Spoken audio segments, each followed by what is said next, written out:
আখ কাটা ও ক্ষেতের পরিচর্যায় ব্যস্ত উপকূলীয় জেলা বাগেরহাটে চিতলমারী উপজেলার চাষিরা।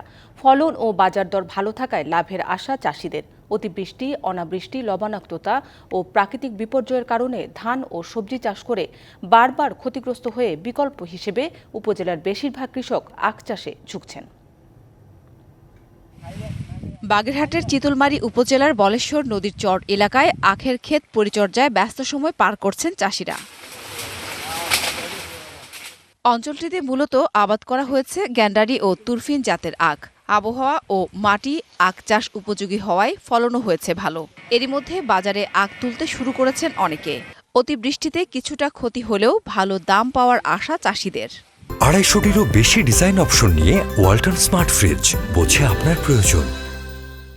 এবছর আয়কো এই দেখেন খুব ভালো হয়েছে।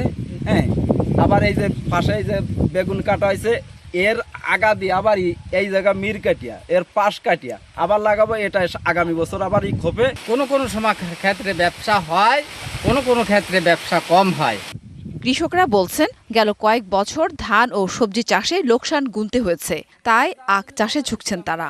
ভালো লাভ হওয়ায় দিন দিন আগ্রহী হচ্ছেন আরো অনেকে। একই লাভজনক ফসল, আমি সামনের বছর একই চাষ করব। আখ চাষ নিয়ে প্রশিক্ষণের পাশাপাশি সার প্রয়োগ ও রোগবালাই প্রতিরোধে কৃষকদের নানা পরামর্শ দিচ্ছে কৃষি বিভাগ।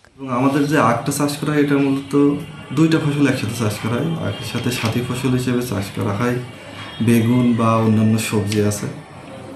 এবং চিতলমারীতে এই বছর 90 বিঘা জমিতে আখের চাষ হয়েছে। বিঘা প্রতি জমি থেকে 90,000 টাকার আখ বিক্রির আশা চাষিদের। DBC news desk.